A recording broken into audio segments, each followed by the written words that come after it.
Welcome to Som classes. दोस्तों मैं पीयूष आर्य आप सभी का हिंदी मीडियम के इस नंबर 1 चैनल सोम क्लासेस में बहुत बहुत स्वागत करता हूं। मेरे प्यारे क्लास 12 के सभी होनहार विद्यार्थी जो कर रहे हैं 2023 बोर्ड परीक्षा की तैयारी, क्या आपको लेसन 2 इंग्लिश प्रोज के अर्थ कैसे जानोगे, कैसे होगा इसका अर्थ आसान, एक एक वर्ड की मीनिंग के साथ एक एक लाइन को करने वाले हैं एक्सप्लेन। तो चलिए शुरू करते हैं आज की वीडियो, बने रहिएगा अंत तक क्योंकि लास्ट में बताऊंगा कि किस प्रकार इसके क्वेश्चन के आंसर कंप्लीट करोगे। तो सबसे पहले मेरे प्यारे विद्यार्थियों मैं बात कर लूं आपके लॉस्ट स्प्रिंग, यानी ये स्टोरी आपकी है एक स्टोलन चाइल्डहुड की।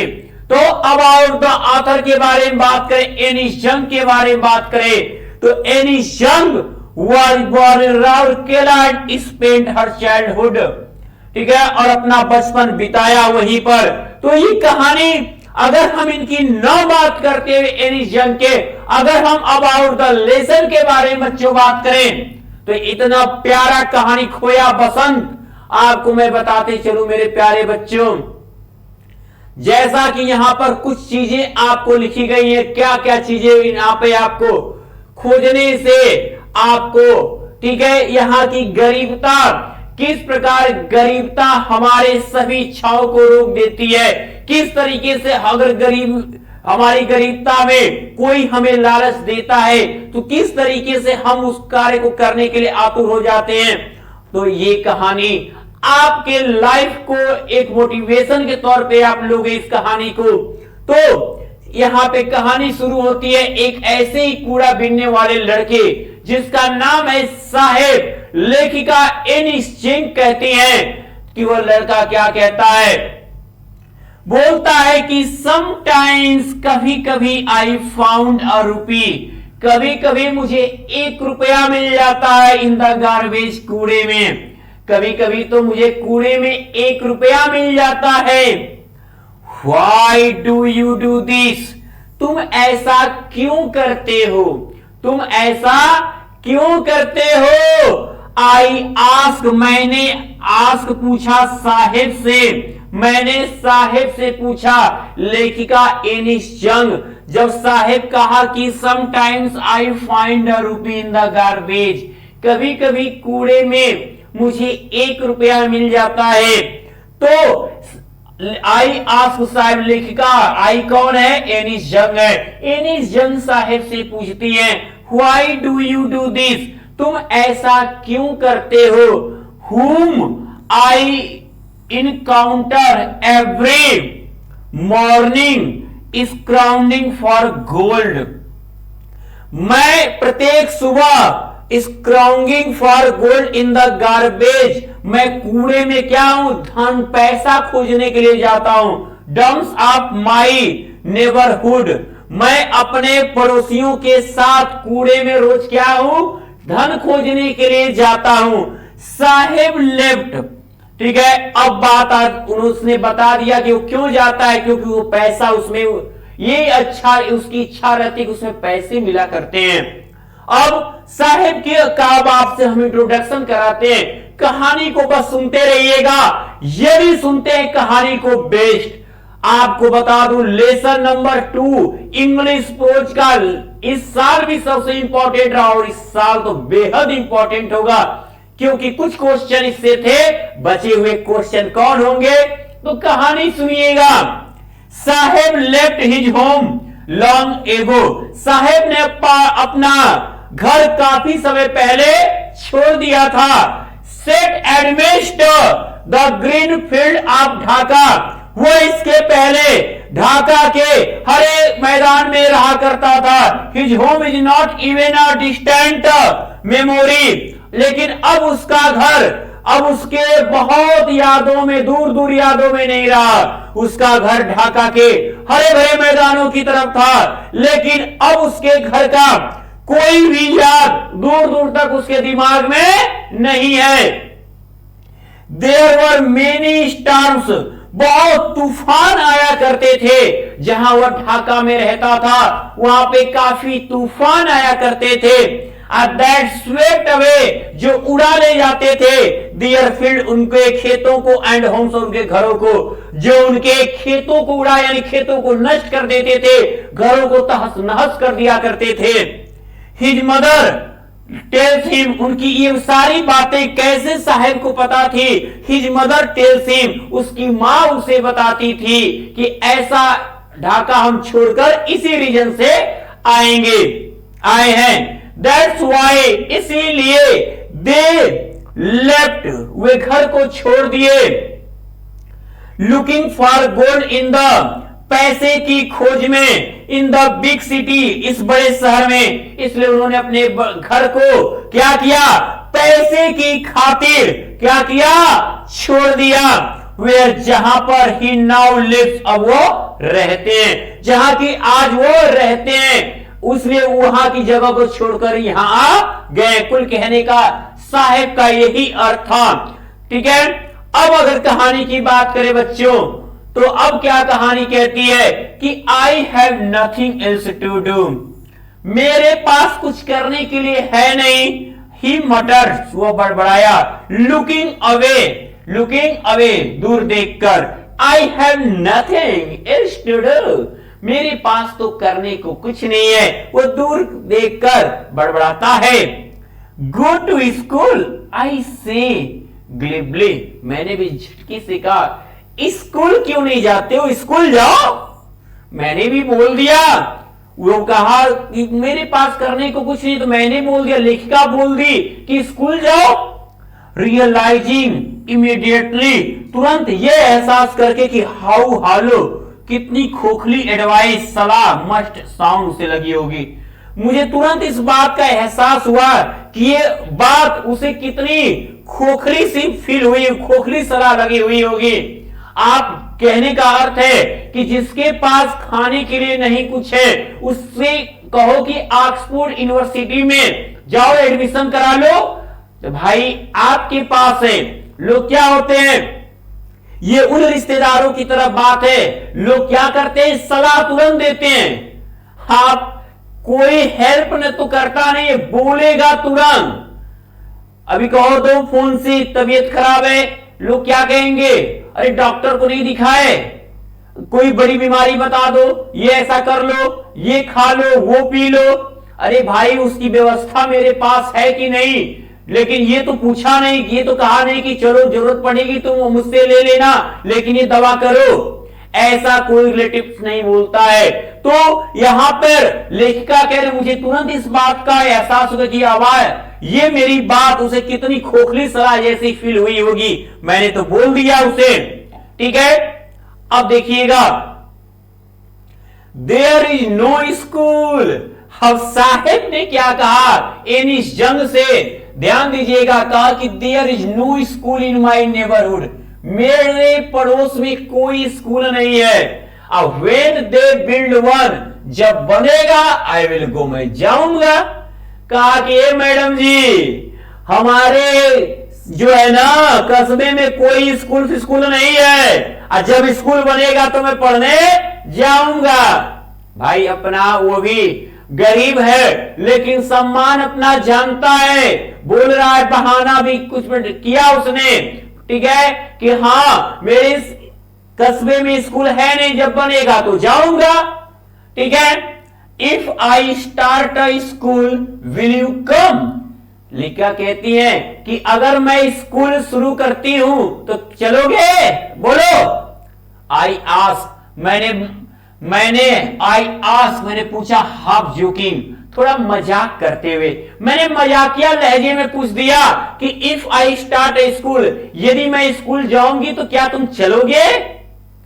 Yes he said smiling broadly, वो बहुत ज्यादा मुस्कुराते हुए कहा, हाँ हाँ मैं स्कूल चलूंगा। बहुत मुस्कुराते हुए कहा, हाँ मैं स्कूल चलूंगा। पूरा साहब खुश हो गया इस बात को सुनकर। A few days later, कुछ दिन के बाद, I see him, मैंने उसे देखा, रनिंग अप टू मी, मेरे पास दौड़कर आते हुए। एक दिन, कुछ दिन के बाद मैंने साहब को अपने पास दौड़कर आते हुए देखा। आखिर भाई क्या बात थी? Is your school ready? कहा ए मैडम जी, क्या आपके स्कूल तैयार हो गए हैं? अरे कब चलना है पढ़ने, चला जाए क्या? अब it takes longer to build a school. अब ये तो मजाक में बोले थी और लड़कवा सीरियस ले लिया था। अब वो पूछा कि मैडम जी, क्या इज योर स्कूल रेडी? क्या आपका स्कूल तैयार हो गया है? It takes longer to build a school, I say embarrassed at having made a promise that was not meant। मैं भी क्या हुई, झटकी से अपने अपने उस किए गए वादे को छुपाने के लिए, उसका सम्मान रखने के लिए कहा कि अरे स्कूल बनने में काफी समय लगता है, दैट वाज नॉट, और उस वादे को पूरा करने के ऐसा बोल दिया जिस वादे का कोई अर्थ नहीं था, क्योंकि ना मैं स्कूल जाती। ठीक है, वही कहने का है। क्या ये कहते हैं कहावत, ना नौमन गेहूं होगा ना राधा गौने जाएंगी।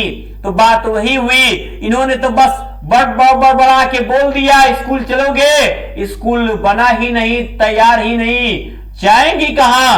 ठीक है, but promises like mine about in every corner of his black world. लेकिन मेरे लिए वादे, बट प्रोमिसेस लाइक माइन, मेरी जैसे वादे around in every corner of his black world, उसके उस क्या है, उस खोखले संसार में रोज टूटा करते हैं। लेकिन मैं जैसा वादा आज कह के उसको तोड़ी हूं, ऐसे वादे उससे लोग रोज करते हैं। उसके इस खोखले संसार में रोज ऐसे वादे टूटते हैं कि हर झूठी दिलासा दिला के लोग क्या है, अपने वादे से पीछे हटते हैं। After months of knowing him, और अब लेखिका एनिस यंग कह रही है कि महीनों तक उसे समझने के बाद, जानने के बाद, महीनों उसे समझने और जानने के बाद, I ask him his name, मैंने उससे उसका नाम पूछा। महीनों तक उसे पूरी तरह जान लेने के बाद एनिस यंग कह रहे कि मैंने उससे उसका नाम पूछा। कहा क्या? साहिबे आलम ही अनाउंसेज, वह कहा मेरा नाम साहिबे आलम है। ही डज नॉट नो, वह नहीं जानता था कि व्हाट की क्या इट मीन्स, इसका अर्थ होता है। लेकिन उसे इस बात का पता ही नहीं था कि साहिब आलम का क्या अर्थ होता है। इफ यदि उसे ही न्यू, वह जान जाए कि इट्स मीनिंग, इसका अर्थ लॉर्ड ऑफ द यूनिवर्स, ब्रह्मांड का स्वामी होता है। यदि उसे यह बात मालूम हो जाए कि साहिब आलम का मतलब लॉर्ड ऑफ द यूनिवर्स होता है, ब्रह्मांड का स्वामी होता है, तो he would have a hard time believing it, तो उसे इस बात पे विश्वास करने में काफी कठिन समय लगेगा। ठीक है, जैसे में कहावत है, आंख के अंधे नाम नयन सुख, यानी कि आंख का अंदर नाम नयन सुख रख दिया गया। वैसी ही बात है कि अगर उसका बेचारे के पास पैसे नहीं है, इसके पास, लेकिन उसको साहिब आलम रखा गया है नाम, तो उस कहां से विश्वास करेगा? कहेगा कि अरे मेरे पास खाने को नहीं है, मैं ब्रह्मांड का मालिक कैसे? ठीक है, तो लेखिका एनिस यंग कह रही है कि यदि उसे पता चल जाए कि इसका अर्थ ब्रह्मांड का स्वामी होता है, तो he would have a hard time believing it, तो उसे विश्वास करने में काफी समय लगेगा। Unaware of what his name represents, unaware of what his name presents, उसको ये ही नहीं मालूम कि उसके अर्थ का मतलब क्या है, नाम का मतलब क्या है। He roams the streets with his friends। ठीक है, अब इस बात का, अपने नाम का प्रेजेंटेशन का परवाह किए बिना, he roams, वह घूमता है the streets, सड़कों पर with his friends, अपने मित्रों के साथ, वो अपने मित्रों के साथ सड़कों पर घूमता है। And army of barefoot boy, एक नंगे पैर वाले बच्चों का दल, हु अपीयर, जो दिखता है, लाइक द मॉर्निंग बर्ड, जो सुबह के पक्षियों की तरह दिखते हैं, एंड डिसअपियर, और गायब हो जाते हैं, एट नून, दोपहर होते होते, और वह हमेशा वह सड़क पर अपने मित्रों के साथ घूमता है और अपने उन नंगे पैर वाले आर्मी के दल यानी बच्चों के दल के साथ सड़कों पर घूमता है, जो सुबह में पक्षियों की तरह निकलते हैं और दोपहर होते ही क्या होते हैं, गायब हो जाते हैं। साहेब की बात हो रही है। ओवर द मंथ्स, महीनों बाद, I have come to recognise, लेखिका एलिस जंग कह रही है कि महीनों बाद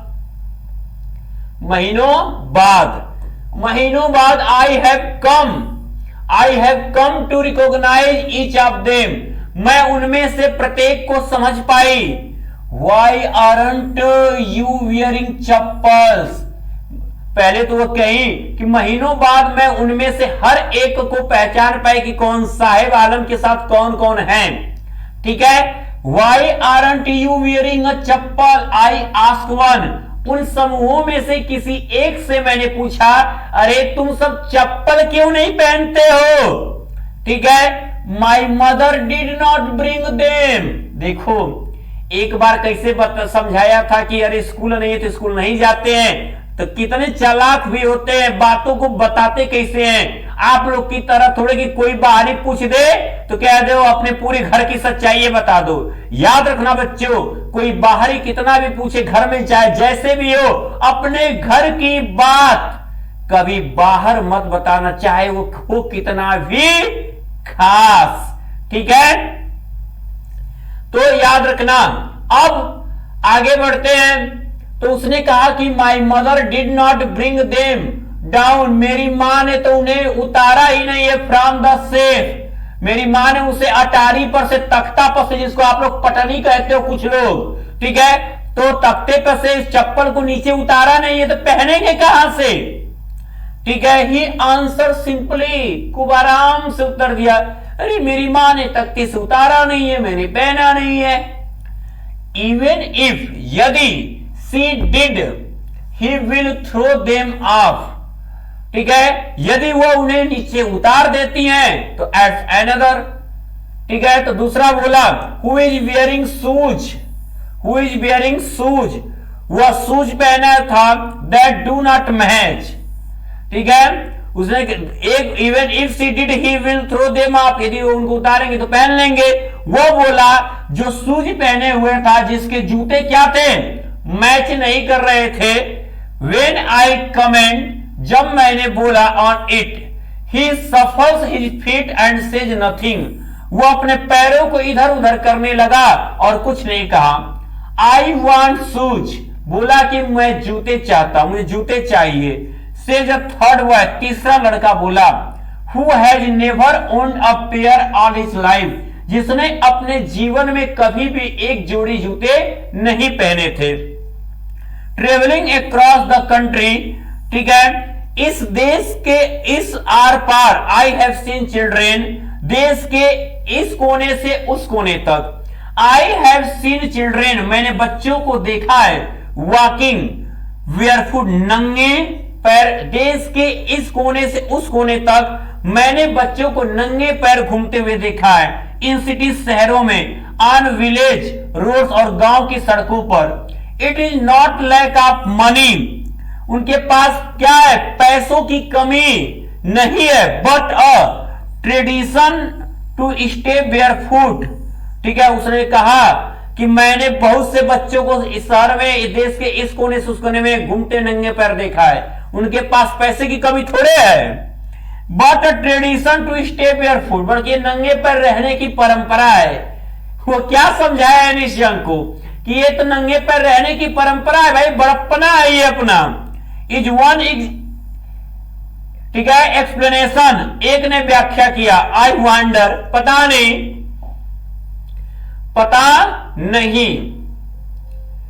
if this is only excuse to explain a perpetual state of poverty, पता नहीं यह केवल एक क्या है, ओनली एन एक्सक्यूज, ये एक बहाना था, टू एक्सप्लेन, बताने के लिए, अ परपेचुअल स्टेट ऑफ पॉवर्टी, यह अपनी गरीबी को पूरे तरीके से व्याख्यात करने के लिए क्या था, एकमात्र बहाना था। वो अपनी गरीबता को बताना नहीं चाहते थे, इसलिए ऐसा बोल रहे थे। आई रिमेंबर, मुझे याद है, अ स्टोरी, एक कहानी, अ मैन, एक व्यक्ति की, फ्रॉम उडुपी, उडुपी के, वंस टोल्ड मी, उसने मुझे एक बार बताया था कि एज ए यंग बॉय, एक नौजवान लड़का, he would go to school past, ठीक है, जो पिछले क्या गया था, पिछले दिनों स्कूल जाएगा, एंड ओल्ड टेम्पल, पुराने मंदिर में, ठीक, और एक he would go to school, वह स्कूल गया, और पास्ट एंड ओल्ड टेम्पल, और एक पुराने मंदिर से गुजरा, वेयर, जहां पर his father was a priest, जहां पर उसके पिताजी एक पुजारी थे, ठीक है। तो ये कहानी क्या, आई रिमेंबर, मुझे याद है, a story, a man from Udupi, Udupi से एक व्यक्ति की मुझे कहानी याद है, वंस टोल्ड मी, जो मुझे एक बार सुनाई गई थी। कहानी क्या थी, आप लोग भी सुनिएगा। एज अ यंग बॉय, एक छोटा लड़का, he would go to school, जो स्कूल गया, a past and old temple, एक पुराने मंदिर से गुजरा, वेयर, जहां पर his father was a priest, जहां पर उसके पिताजी ही क्या थे, पुजारी थे। He would stop briefly at the temple, वह उस मंदिर के पास क्या हुआ, रुक गया, and pray for a pair of shoes, और एक जोड़ी जूते के लिए प्रार्थना किया। 30 years लेटर, 30 साल बाद, आई विजिटेड हिज टाउन, मैं उस शहर में गया, एंड द टेम्पल, उस मंदिर को देखने, 30 साल बाद मैं उस शहर और उस मंदिर को देखने गई, which was now drawn in and the air of desolation, जो हवा, which was drawn, जो क्या था, बर्बाद हो चुका था, ठीक है, हवा के उजाड़ के कारण वो क्या था, बर्बाद हो गया था।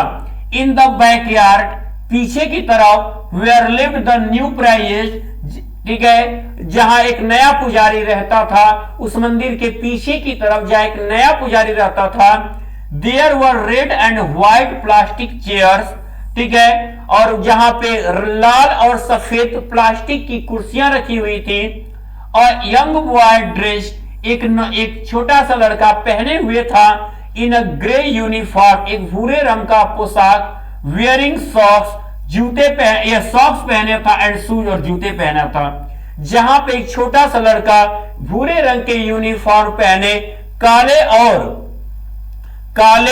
और क्या, जूतों को पहने हुए था, ठीक है। Arrived painting and through his school bag a folding bed, वह वहां पहुंचा, अपने स्कूल के बैग को फेंका, और क्या हुआ, फोल्ड करके बिस्तर पे बैठ गया।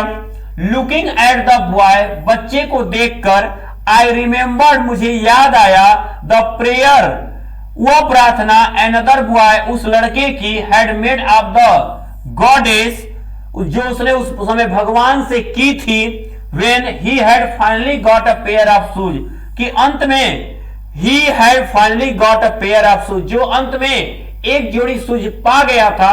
30 साल बाद मुझे उस छोटे लड़के की कहानी याद आ गई थी, इस लड़के को देखकर। Let me never lose them, ठीक है, let me never lose them, उन्हें मैं कभी नहीं खोऊंगा। The goddess had granted his prayer, भगवान ने, गॉडेस देवी ने उसकी प्रार्थना मान ली थी। यंग बॉय, छोटे लड़के, like the son of the priest, जो पुजारी के बच्चों की तरह थे, नाउ और शूज, अब जूते पहना करते थे, और वे छोटे बच्चे, like the son of the priest, जो पुजारी के बच्चों के जैसे थे, अब वे जूते पहना करते थे। But many other like the rag pickers in neighbourhood, लेकिन पड़ोस में रहने वाले जितने कूड़े बीनने वाले लोग हैं, रिमेन शूजलेस, सभी के सभी के पास जूते नहीं रहते हैं, ठीक है, ये कहानी है। उसके बाद देखेंगे, माई एक्विटेंस, मेरा परिचय, विद द बेयर फुट, ठीक है, मेरा परिचय, ठीक है, with the bare foot rag pickers, ठीक है, नंगे पांव वाले कूड़े बीनने वालों के साथ हुआ। लेट्स मी टू सीमापुरी, जो मुझे सीमापुरी की तरफ ले जाता है। मेरा परिचय नंगे पैर वाले कूड़ा बीनने वाले लोगों के साथ हुआ जो मुझे सीमापुरी की तरफ ले जाता है। अ प्लेस, एक ऐसा स्थान, on the periphery of Delhi, जो दिल्ली के आसपास का था, 8 miles away from it, 8 miles from it, फिर भी उससे कुछ मील दूरी पर था, जो दिल्ली से कुछ मीलों की दूरी पर स्थित था सीमापुरी। ठीक है, मेटाफोरिकली अगर उसके नक्शे के हिसाब से देखा जाए तो दोज, वे लोग हु लिव देयर, जो वहां रहते थे, आर स्क्वाटर्स, वो क्या थे, शरणार्थी थे। जो व्यक्ति उस सीमापुरी के क्षेत्र में रहते थे वे सभी के सभी रिफ्यूजी थे। स्क्वाटर्स मतलब होता है रिफ्यूजी, दूसरे देश से आकर शरण लिए हुए व्यक्ति, जिनको हम हिंदी में शरणार्थी कहते हैं। हु केम फ्रॉम बांग्लादेश, जो बांग्लादेश से आए हुए थे बैक इन 1971, जो 1971 में बांग्लादेश से आए हुए थे। साहेब फैमिली, साहेब का परिवार, इज अमंग देम, उन परिवारों के बीच में एक परिवार था, और साहेब का परिवार भी उन बांग्लादेशियों के परिवारों में से एक था। Seemapuri was then a wilderness, Seemapuri क्या था, उनसे ही भरा हुआ था। इट स्टिल इज, ये अभी भी है, but is no longer empty, लेकिन यह अब खाली नहीं है। ये अभी भी है लेकिन अब खाली नहीं है। Seemapuri was then a wilderness, उसमें जंगली इलाका था। सीमापुरी उस समय क्या था, एक जंगली इलाका था। इट स्टिल, जो अभी भी है, but it is no longer empty, लेकिन अब ये खाली नहीं है। इन स्ट्रक्चर ऑफ मड, इनके कीचड़ युक्त संरचना विथ रूफ्स ऑन टीन, जहां पर इनके टीन के छत एंड टर्पलिन, डिवाइड सेवेज ड्रेनेज और रनिंग वाटर, और यहां पर बहते हुए पानी, सभी जहां पर कीचड़ युक्त घर और जहां टीन के और टर्पलिन के छत, डिवाइड सेवेज ड्रेनेज नालियां और रनिंग वाटर, बहते हुए पानी की सुविधा है।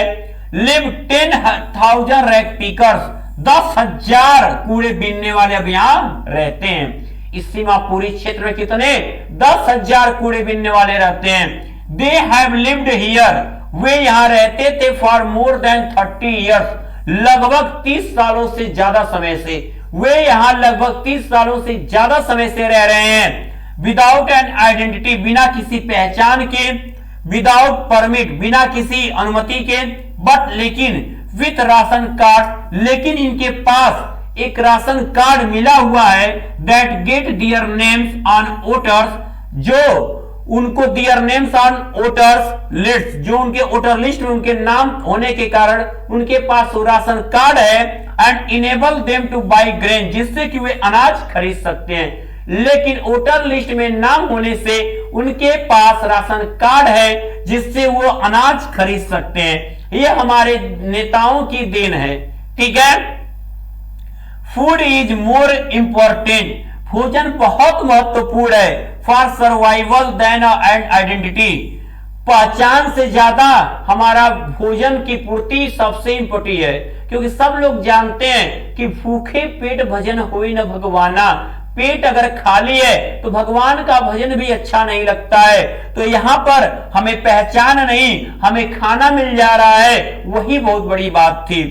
If at the end of the day, दिन की समाप्ति पर, we can feed our family, हमें अपने परिवार को खिलाना होता था।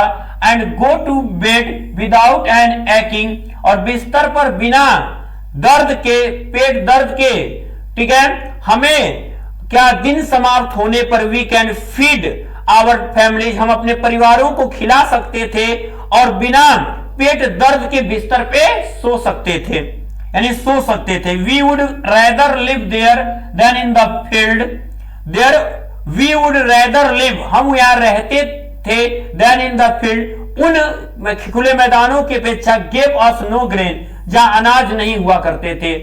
से अ ग्रुप ऑफ वुमेन और टैटर्ड साड़ीज, और उन साड़ी पहने हुए औरतों के समूह में से एक औरत कही कि अरे हम तो तब भी रहा करते थे जब यहां मैदान ही नहीं थे। When I asked them, जब मैंने उनसे पूछा कि why they left their beautiful land of green field. जब मैंने उनमें उनसे पूछा कि वे क्यों अपने हरे भरे मैदानों को छोड़ दिए एंड रिवर्स और नदियों को। अब देखो जवाब क्या आया था, जब यहां पूछा गया लेखिका के द्वारा, तो जवाब क्या आया था, सुनिएगा।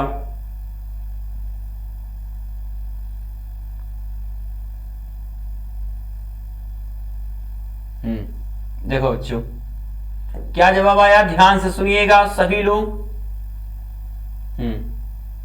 वेयर रिवर, जहां कहीं दे फाइंड फूड, वे भोजन पाते हैं, दे पिच दियर टेंट्स, वे वही अपना तंबू गाड़ देते हैं। वो औरतों में से एक औरतों ने कहा कि अरे भैया हम जहां तंबू पाते हैं वहीं पर, जहां भोजन पाते हैं वहीं अपनी तंबू गाड़ देते हैं। दैट बिकम ट्रांसिट होम्स, वही हमारा चलता फिरता घर हो जाता है। Children grow up in them, बच्चे वहीं बड़े होते हैं। Becoming partners in the survival, और हमारे इस भोजन पूर्ति के क्या होते हैं, सपोर्टर बनते हैं, सहायक बनते हैं आगे चलकर। एंड सर्वाइवल इन सीमापुरी, और सीमापुरी में भोजन की पूर्ति करना मीन्स रैग पिकिंग, कूड़ा बीनना है। अगर सीमापुरी में वो अपने भोजन की पूर्ति कर सर्वाइव करना मतलब कूड़ा बीनना, कूड़ा बीनो पेट भरो। थ्रू द ईयर्स, वर्षों से, it has acquired the proportion of a fine art, it has acquired, यह आवश्यक हो गया द प्रॉपर संपत्ति ऑफ फाइन आर्ट। यह ललित कला एक संपत्ति बन चुकी है उनके लिए, यह कूड़ा बीनना उनके लिए एक ब्यूटीफुल संपत्ति है। गार्बेज टू देम, उनके लिए कूड़ा इज अ गोल्ड, पैसा है, उनके लिए वो कूड़ा ही क्या है, पैसा है। It is their daily bread, इससे उनको रोज की रोटी और रूफ ओवर दियर हेड्स, और रहने के लिए छत मिलते हैं। Even if it is a leaking roof, ठीक है, क्योंकि यद्यपि ये उनके कमजोर छज्जे हैं, but for a child it is even more, लेकिन फॉर एक बच्चे के लिए इट इज इवन मोर, ये बहुत काफी है, क्योंकि वो बहुत कमजोर किस्म के ही छत हैं, लेकिन एक बच्चे के लिए वही बहुत कुछ है कि उनको रहने का एक स्थान तो है, भले वो अस्थाई ही क्यों ना हो, अस्थाई ही क्यों ना हो, कुछ तो है उनके पास।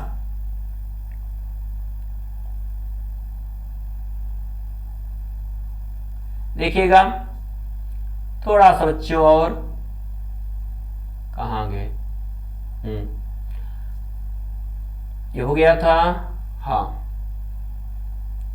देखिए, आई समटाइम्स, मैं कभी कभी फाइंड अ रूपी, 1 रुपए पा जाता हूं, मैं कभी कभी 1 रुपए पा जाता हूं। आई इवन 10 रुपी नोट, कभी कभी 10 रुपए के भी नोट मुझे मिल जाते हैं। साहेब से, साहेब कहता है, हिज आईज लाइटिंग अप, उसकी आंखें प्रकाशित हो जाती, अरे मैं कभी कभी 1 रुपए कभी कभी 10 रुपए भी पा जाता हूं। When you can find a silver coin in a heap of garbage, जब ठीक है तुम कूड़े में एक चांदी के सिक्के को पा सकते हो, तो यू डोंट स्टॉप स्क्राउंडिंग, तो तुम खोजना छोड़ नहीं सकते। स्क्राउंडिंग मतलब सर्चिंग, यदि तुम्हें खोजते समय एक चांदी का सिक्का मिल जाए तो तुम अपनी खोज को रोक नहीं सकते हो। फॉर, क्योंकि there is a hope of finding more, क्योंकि कुछ ज्यादा पाने की आशा हो जाती है। इट सीम्स, इससे प्रतीत होता है, दैट की फॉर चिल्ड्रन, एक बच्चे के लिए गार्बेज हैज अ मीनिंग, कूड़े का अर्थ होता है different from what it means to their parent. इसका अर्थ है कि एक बच्चे के लिए कूड़ा बीनना उनके पेरेंट्स के अर्थ से क्या होता है, एकदम अलग होता है। वो कुछ और पाने की चाह में, माता पिता पेट भरने के लिए, और वो कुछ ज्यादा पैसा पाने की चाह में कूड़ा बीनते हैं। फॉर द चिल्ड्रेन, एक बच्चे के लिए इट इज रैप्ड, यह लिपटा हुआ है इन वंडर, आश्चर्यों से, और एक बच्चे के लिए कूड़ा बीनना आश्चर्यों से भरा हुआ है, उम्मीदों से भरा हुआ है। फॉर द एल्डर्स, और बड़ों के लिए it is a means of survival, जबकि बड़ों के लिए कूड़े का अर्थ क्या है, पेट की पूर्ति करना, यानी भोजन की पूर्ति करने से है। वन विंटर मॉर्निंग, एक बार शीत ऋतु की सुबह, आई सी साहेब स्टैंडिंग, मैंने साहेब को खड़ा हुआ देखा, by the fence gate of the, एक चारदीवारी के बाहर, द नेबरहुड, पड़ोस में क्लब के। मैंने एक दिन साहब को पड़ोस के क्लब के चारदीवारी के पास खड़ा हुआ देखा, एनिस यंग कह रही है। वॉचिंग टू यंग मैन, जो दो नवयुवकों को देख रहा था, ड्रेस इन व्हाइट, सफेद कपड़े पहने दो नवयुवकों को देख रहा था, प्लेइंग टेनिस, टेनिस खेल रहे। जो सफेद कपड़े पहने हुए टेनिस खेल रहे दो नवयुवकों को एक चारदीवारी के किनारे खड़े होकर देख रहा था। आई लाइक द गेम्स, मुझे खेल पसंद है। ही हम्स, वह बड़बड़ाया, वह साहब बड़बड़ाया, मुझे भी खेल पसंद है।